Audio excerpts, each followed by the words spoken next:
ভাই আমাদের কলেজে ভাই দুই গ্রুপের খালি মারামারি লেগেই থাকে ভাই, আমার ক্যাম্পাসে যেতে যা ভয় লাগে ভাই। এসব কেচাল দেখে ভয় পেস?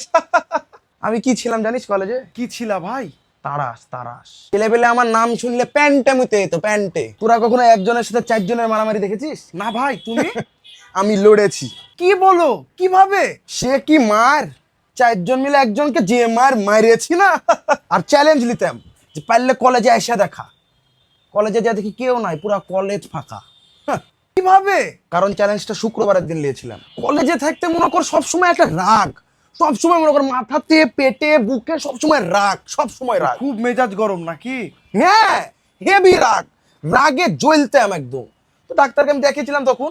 ডাক্তার বলেছে যে গ্যাসের প্রবলেম, গ্যাসের ওষুধ খেলেই ঠিক হয়ে যাবে। আর কোনো জুনিয়র বলে তো কথা না রে, সিনিয়ররা পর্যন্ত আমাকে দেখে ভয় করতো। হ্যাঁ, আমার এখনো মনে আছে যখন আমি থার্ড সেমিস্টারে পড়ি, তখন ফার্স্ট সেমিস্টারের ছেলেপেলে আমাকে দেখে ভয় পাই। আরে এগুলা তো মনে কর কৃতিত্বের বিষয় হইতে আরে মনে কর, কিন্তু এগুলা কখনো লিয়া কৃতিত্ব করিনি তো মনে কর, বুঝছিস না? হ্যাঁ, আরে তখনকার কথা, তখন আমি ওকে ট্রেন ফাইটার, একদম ট্রেন ফাইটার ছিলা ভাই? Black belt. কি বলিস? কিসে? কুংফু। ওটা কুংফু না? না না না না, কুংফু এটা আলাদা আছে। আমি হলো থুক মেরে পালিয়ে যেতাম, তাই কুংফু।